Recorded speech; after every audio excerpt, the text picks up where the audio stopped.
다른 말로 바꿔 말하면 믿음의 분량이 비슷한 사람끼리 모여 살 수 있도록 역사하신 것이 하나님의 사랑이다. 이렇게 말씀을 드리겠습니다. 그래서 영원한 천국에서 어떤 삶을 살 것이냐 하는 것은 이 땅에서 우리가 어떻게 행하고 일하고 심었는가에 따라서 결정된다는 것을 우리가 기억을 할 필요가 있겠습니다. 그래서 자녀들의 믿음은 예수 그리스도를 영접하고 성령을 받기 위한 믿음입니다. 쉽게 얘기해 말하면 갓 구원을 받을 만한 믿음, 성령 받을 만한 믿음을 이제 믿음의 1단계라고 볼 수가 있겠습니다. 아이의 신앙에 대해서 말씀을 하고 계십니다. 이 아이도 역시 초신자입니다.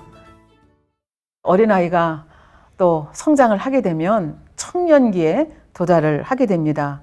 이 청년에 대해서는 요한일서 2장 13절 후반절에 이렇게 얘기합니다. 청년들아 내가 너희에게 쓰는 것은 너희가 악한 자를 이기었습니다. 그리고 14절 후반절에 보면 청년들아 내가 너희에게 쓴 것은 너희가 강하고 하나님의 말씀이 너희 속에 거하시고 너희가 흉악한 자를 이기었다. 그러니까 두 가지로 요약이 되죠. 너희가 강하고 하나님의 말씀이 너희 속에 거하고 악한 자, 흉악한 자를 이겼다. 이렇게 말씀을 합니다.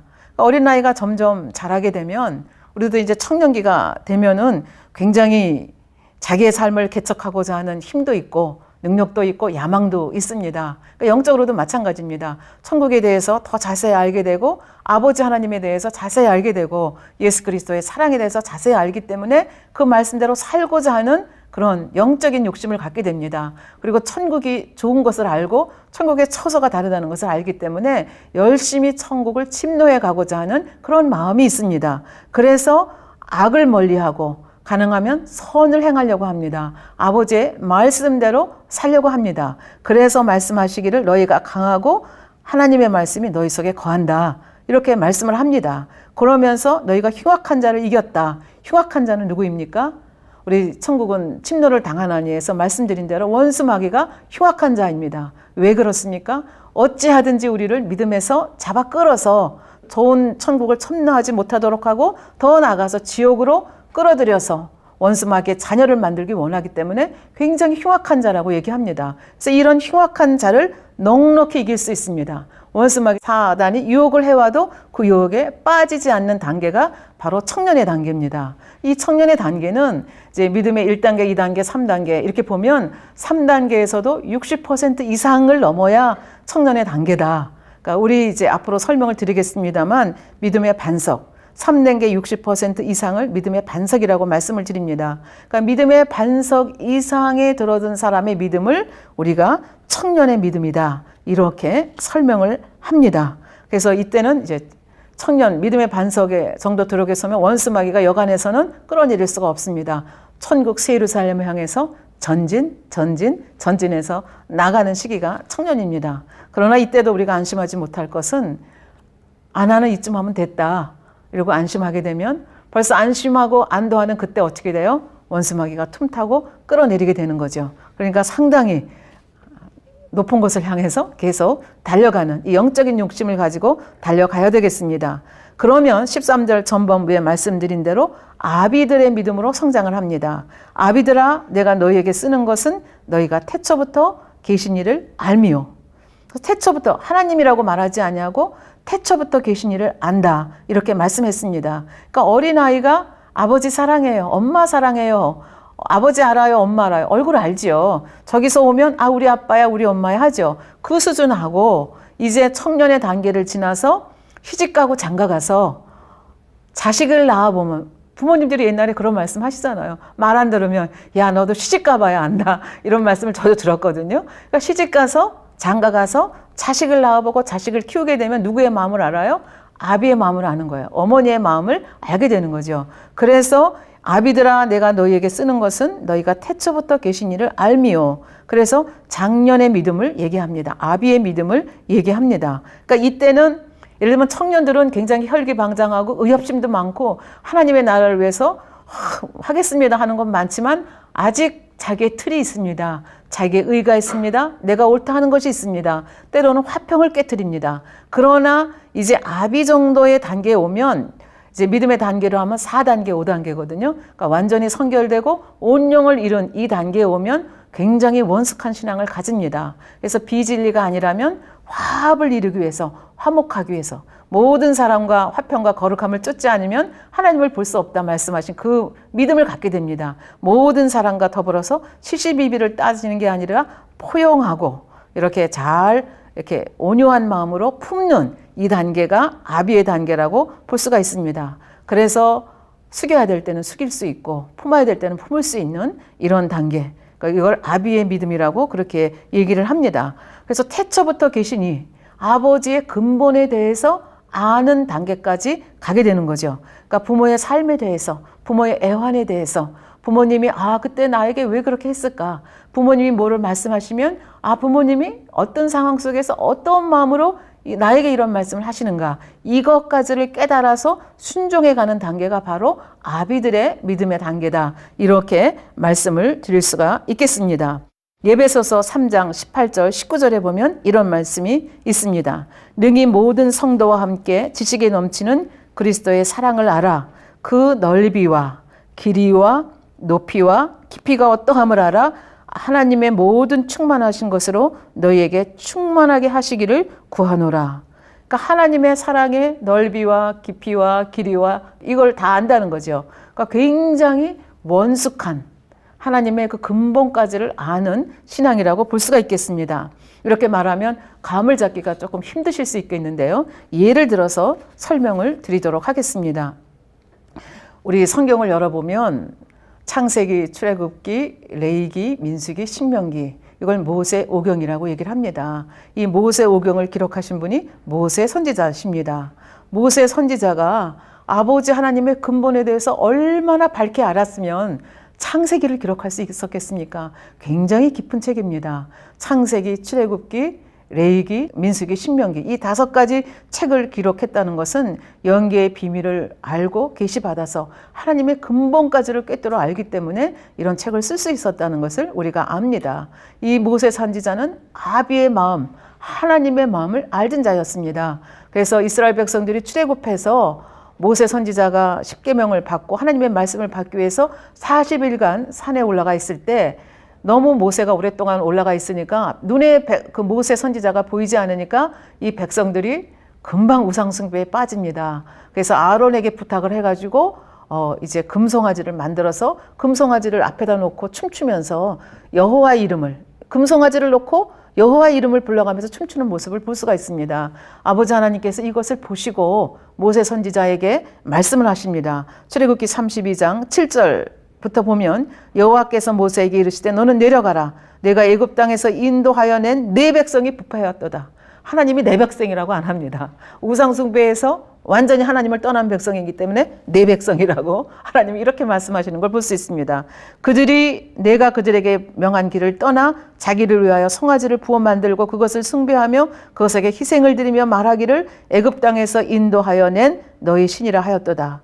여호와께서 또 모세에게 이르시되 내가 이 백성을 보니 목이 곧은 백성이로다. 그런즉 나대로 하게 하라. 내가 그들에게 진노하여 그들을 진멸하고 너로 큰 나라가 되게 하리라. 이 이스라엘 백성 200만 다 싹 쓸어버리고 모세 너를 시저로 해서 새 백성들을 만들어 가겠다고 제안을 하십니다. 이런 제안을 하시는 아버지의 마음을 모세 선지자가 아는 겁니다. 아버지가 너무나 마음이 상하셨구나. 이 아버지의 진의가 무엇인가를 알기 때문에 아버지 그렇게 하겠습니다 하는 것이 아니라 백성들을 위해서 도고하고 간구하는 모습을 볼 수가 있습니다. 어느 정도로 간구하느냐. 출애굽기 32장 31절에 보면 우리 백성들이 죄를 안 지었습니다. 그렇게 하는 게 아니라 우리 백성들이 너무 큰 죄를 지었습니다. 인정을 합니다. 그러면서 32절에 보면 그러나 합의하시면 이제 그들의 죄를 사하시옵소서. 그렇지 않사오면 원컨대 주의 기록하신 책에서 내 이름을 지워주시옵소서. 생명책에서 내 이름을 지워달라. 나 지옥에 가도 좋으니 우리 백성들 구해주십시오. 자기 생명을 걸고 이 지옥이 얼마나 끔찍한 거 모세 선지자 너무나 잘 알았습니다. 그럼에도 불구하고 자기 생명을 걸고 아버지 앞에 중보기도 드리는 걸 볼 수가 있습니다. 그래서 이 모세 선지자 아버지의 마음을 알았기 때문에 이렇게 중보기도 하는 것을 보시고 아버지 하나님께서는 이 모세 선지자를 보시고 백성들을 다시 한번 용서해 주시는 것을 볼 수가 있습니다. 바로 이런 믿음이 아비의 믿음입니다. 아브라함 선지자는 어떻게 했습니까? 아브라함은 100세에 얻은 약속의 아들을 어느 날 하나님이 그 아들을 쪼개가지고 번제로 드리라 명령하십니다. 보통 사람으로서는 감당하기 힘든 아버지 하나님의 명령입니다. 그런데 아브라함은 즉시 순종했습니다. 즉시 순종해서 사흘길을 가는 동안 전혀 마음에 흔들림이 없이 그 자기 아들 이삭을 데리고 가서 마지막에 모리아산에 올라가서 아들을 묶어놓고 이제 칼로 마지막에 번제를 드리기 위해서 찌르려고 할 때 아버지 하나님께서 딱 스톱하고 이제 멈추게 하시는 장면이 나옵니다. 그러면서 아버지 하나님께서 보셨을 때 이 아브라함의 마음이 이삭까지 능히 드릴 수 있는 너무나 귀한 마음인 것을 아셨습니다. 그러면 아브라함은 왜 약속의 씨인 아들을 번제로 드리면 이 세상 생명이 끝나는 건데 왜 번제로 드렸느냐? 하나님을 진정으로 믿었기 때문에 그렇습니다. 하나님의 약속을 믿었기 때문에 그렇습니다. 약속의 씨라 말씀하시고 이 약속의 씨를 통해서 하늘의 별과 같이 바다의 모래와 같이 많은 후손을 주겠다 말씀하셨기 때문에 설사 지금 번제로 드린다 할지라도 아버지 하나님께서는 능히 이 아들을 살려주실 것을 믿었기 때문에 아무런 주저함이 없이 이렇게 아버지 앞에 이 번제로 드릴 수 있었다는 것입니다. 이것이 아비의 믿음입니다. 그래서 성경에서는 이렇게 믿음의 분량에 대해서 이 자녀들의 믿음, 아이들의 믿음, 청년의 믿음, 아비의 믿음에 대해서 이렇게 분명하게 우리들에게 설명을 해주고 계십니다. 한 군데가 아닙니다. 또 한 군데 보겠습니다. 에스겔서 47장 1절부터 5절의 말씀을 보도록 하겠습니다. 이 에스겔서 47장 1절부터 5절의 말씀을 보면 성전 동쪽 문에서부터 물이 흘러나와 가지고 남쪽을 통해서 서쪽을 통해서 북쪽으로 해서 쭉 이렇게 한 바퀴를 돌아 가지고 이 성전 밖으로 나와서 물이 점점 차가는 장면이 설명이 되어 있는 것을 볼 수가 있습니다. 그래서 주의 천사가 와서 줄을 가지고 이제 시간마다 이렇게 측량하는 것을 볼 수가 있는데요. 예를 들면 3절에 보면 그 사람이 손에 줄을 잡고 동으로 나아가며 1000척을 측량한 후에 나로, 여기 나는 에스겔입니다. 에스겔로 그 물을 건너게 하시니 물이 발목에 올랐습니다. 그리고 또 1000척을 측량하고 또 물을 건너게 하시니까 그때는 어디까지 올랐어요? 물이 무릎에 오르고 또 1000척을 측량하고 물을 건너게 하시니 허리에 오르고 또 1000척을 측량하시고 또 하게 하니까 물이 너무 창일해서 그냥 서서 건널 수 없으니까 헤엄쳐서 그런 단계까지 됐다. 이 말씀을 여기서 하고 있습니다. 그러면 왜 이 말씀이 믿음의 분량에 대한 것이냐? 여러분들이 물으실 수 있겠습니다. 이 말씀에 대해서 설명을 하겠습니다. 청량한다는 것은 잰다는 얘기입니다. 근데 여기 누가 청량을 하는가 하면 주의 사자가 와서 청량을 합니다. 줄로 청량을 한다고 나와 있습니다. 그래서 뭐를 청량하냐면 물의 깊이를 청량을 합니다. 그래서 물이 얼마나 깊으냐에 따라서 1000척을 청량, 1000척 할 때마다 물의 깊이가 올라가죠. 그래서 발목에서 무릎에서 허리에서 이제 창인하게 되는 이 광경을 설명을 하고 있는 것을 볼 수가 있습니다. 물이라고 하는 것은 성경에서는 하나님의 말씀을 얘기합니다. 그러니까 이 하나님의 말씀이 성전에서 선포가 되면 성전에서 선포된 말씀을 성도들이 듣고 이 말씀이 어디로 나간다 그랬어요? 세상으로 나갑니다. 세상으로 나가서 하나님의 말씀으로 세상을 덮어가는 것이 우리의 사명입니다. 하나님의 말씀을 덮어가기 위해서 우리는 어떻게 해야 됩니까? 창일할 정도로 물에 이렇게 그렇게 물에 잠겨야 되지 않겠습니까?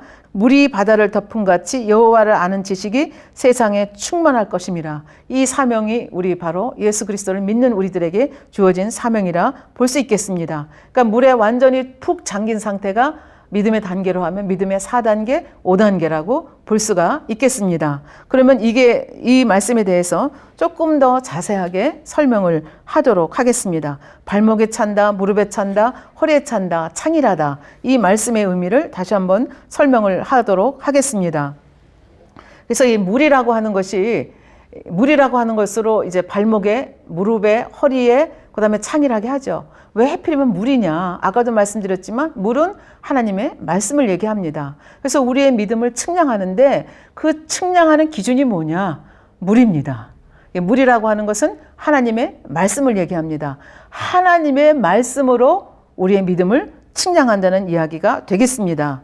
요한복음 12장 48절에 보면 나를 저버리고 내 말을 받지 아니하는 자를 심판하는 이가 있으니 곧 나의 한 말 그 말이 마지막 날에 저를 심판하시리라. 예수님께서 한 말씀으로 심판하시겠다 말씀하셨습니다. 그럼 예수님께서 무슨 말씀하셨습니까? 그 다음 절에 보면 요한복음 12장 49절에 보면 내가 자의로 말한 것이 아니요 나를 보내신 아버지께서 나의 말할 것과 이룰 것을 친히 명령하여 주셨으니, 그러니까 예수님께서 이 땅에 오셔서 많은 말씀을 하셨는데 천국 복음을 전파하시고 설교를 하셨는데 그 말씀이 예수님 자의로 하신 말씀이 아니라 아버지 하나님께서 말할 것을 주셨고 내가 그대로 말했다. 그렇게 말씀하셨습니다. 그럼 예수님께서 이 땅에 오셔서 말씀한 것이 무엇입니까? 그러니까 하나님의 말씀, 아버지가 주시는 말씀을 했다고 하는데 이 그러니까 그 말씀이 무엇인가 하면 천국과 지옥이 있다, 영생이 있다, 어떻게 말씀을 실천해야 되느냐, 그리고 지옥의 참상에 대해서 지난번에 말씀드렸죠. 이런 말씀들을 주셨다는 거죠. 그래서 그 말씀이 기준이 돼서 하나님의 말씀대로 우리를 심판한다는 말씀입니다. 그런데 많은 사람들은 예수 그리스도를 믿지 않은 사람들은 얘기합니다. 어떻게 하나님의 말씀을 믿지 않기 때문에 나름대로 이렇게 하면 구원받을 수 있다라고 생각하는 사람들이 있습니다. 그런 사람들 중엔 양심대로 살면 되지 않습니까? 이렇게 말씀하시는 분이 계십니다. 그런데 이제 영혼육 교육을 여러분들이 또 앞으로 들어보시면 또 영혼육 책자를 보시면 알겠지만 제 양심과 시청자분들 한 분 한 분의 양심이 다 다릅니다. 그냥 기준이 다르다는 얘기죠. 내가 옳다고 생각하는 것을 시청자분께서는 옳지 않다고 생각하실 것도 있고 사람마다 다 양심이 다르기 때문에 이 양심대로 살아서 구원받는다는 것은 옳지 않다는 것을 우리가 말씀을 드릴 수가 있겠습니다. 그런가 하면 어떤 사람들은 또 이렇게 착각하며 삽니다. 죄에 대해서 상대적으로 평가를 하는 겁니다. 예를 들면 죄를 절대적으로 보지 않고 상대적으로 보는 겁니다. 그래서 예를 들면 여기 100명이 있다고 하면 이 중에서 80명은 천국 가고 20명은 지옥 간다. 이렇게 상대적으로 나는 저 사람하고 비교했을 때 상대적으로 죄를 덜 지었다. 나는 상대적으로 볼 때 선하다. 그러니까 나는 천국 갈 수 있다. 이렇게 생각하시는 분이 계시다는 얘기죠. 그런데 천국은 상대평가를 하는 것이 아닙니다. 천국은 절대평가입니다. 100사람이 다 하나님을 믿고 다 100사람이 마음의 할례 다 하고 하나님 앞에 온전히 충성해서 믿음의 5단계 들어갔으면 100사람 다 새 예루살렘 갑니다. 그러나 100사람이 다 하나님 안 믿고 그냥 세상 죄를 따라서 악을 따라 살면 100사람 중에서 몇 명을 상대적으로 천국에 보내는 게 아니라 100사람이 다 지옥 갑니다. 그러니까 절대적인 기준이 뭐냐 하면 하나님 말씀대로 살았다 하는 거지 내가 상대적으로 이 사람보다 선하다, 저 사람보다 선하기 때문에 내가 천국 갈 수 있다 하는 것이 절대로 아니다. 이건 착각이다라는 것을 말씀을 드리겠습니다. 또 한 가지는 공로사상입니다.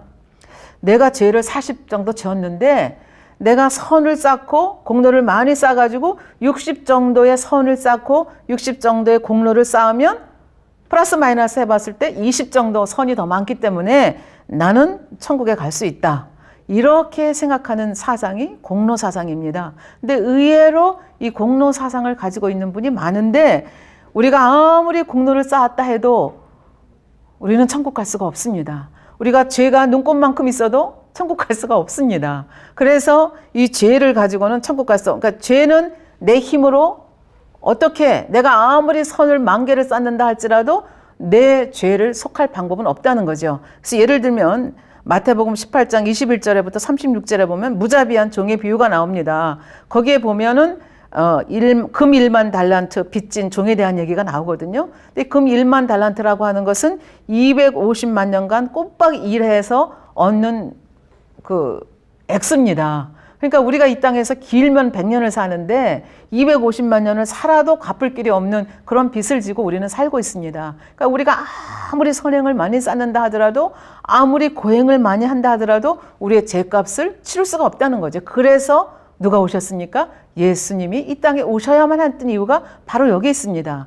그런데 이 공로사상에 아주 그 머리를 앞서서 달리는 분이 한 분 계셨습니다. 우리 신문에도 많이 나시고 지금은 이제 돌아가신 분인데요. 이분은 이제 스님이신데요. 말 들으면 여러분들이 아실 텐데요. 뭐 일부러 성함까지는 안 전해드리겠는데요. 이분이 타계하고 나서 아주 신문에 대해서 특필이 됐습니다. 이분이 얼마나 고행을 했는지, 얼마나 선한 삶을 살았는지를 신문에 썼습니다. 그래서 신문에 쓴 걸 여러분한테 읽어드리면, 결혼 직후 처자식을 버리고 집을 떠나서 그 이후로 부모가 찾아와도 수행에 반대된다고 만나지를 않았다. 기거하는 곳에 철조망을 쳐놓고 10년 동안 사람들이 들어오지도 못하게 하고 16년 동안 솔잎가루와 쌀가루만 먹고 살았다. 8년 동안 눕지 않고 앉아서 잤다. 굉장히 수행을, 그러니까 보통 사람이 이렇게 살 수 없습니다. 그러니까 이분은 고행을 하신 분입니다. 그런데 놀랍게도 이분이 돌아가기 전에 마지막 남기신 말씀이 있습니다. 신문에 나온 것을 그대로 읽어드리겠습니다. 나는 한평생 무수한 사람을 속였으니 그 죄업이 하늘에 가득 차 수미산보다 더하다. 산채로 지옥에 떨어져 그 한이 만갈래니 한덩이 불덩이 푸른 산에 걸려있다. 너무나 이상한 말씀 아닙니까? 그렇게 고행을 하고 살았는데 꽃향기가 향기로운 그곳에 갔다 말씀하시지 아니하고 산채로 지옥에 떨어져 그 한이 만갈래니 한덩이 불덩이 푸른 산에 걸려있다. 그리고 얘기하기를 내가 사람을 속였다. 다시 말하면 헛된 인생을 살았다. 마지막 순간에 고백하는 것을 볼 수가 있습니다. 그러니까 많은 사람이, 세상의 99.9%의 사람들이 구원받는 길이 여러 가지 길이 있다 해도 그것이 진리가 아니면 아닌 것입니다. 예수 그리스도를 통하지 않고는 나로 말미암지 않으면 아무도 천국에 갈 수가 없다. 이것이 절대적인 진리입니다.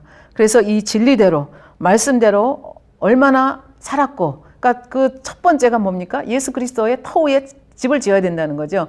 그래서 말씀대로 행하며 얼마나 주님의 형상, 하나님의 형상을 되찾았느냐에 따라서 달라진다고 하는 거죠. 그래서 아까도 말씀드렸지만 예수님께서는 이 땅에 계시면서 영생에 이르는 길에 대해서 내가 길이요 진리요 생명이다. 나로 말미암지 않은 아무도 아버지께로 올 자가 없다. 분명히 말씀해 주셨습니다. 심판에 대해서 말씀하셨고 천국에 대해서, 지옥에 대해서 분명하게 말씀을 해 주셨습니다. 어떻게 해야 구원을 받는지에 대해서도 말씀해 주셨습니다. 죄가 무엇인지에 대해서도 낱낱이 말씀해 주셨습니다. 왜냐하면 예수 그리스도께서 이 땅에 오신 것이 우리 인생들을 구원해서 천국으로 들이시기 위해서 오셨기 때문에 진리에 대해서 말씀을 해 주셨습니다. 그래서 그 예수님이 하신 말씀이, 아버지 하나님의 말씀이 기준이 되는 것입니다. 물이 기준이 돼서 우리를 이렇게 이제 측량을 한다는 건데요.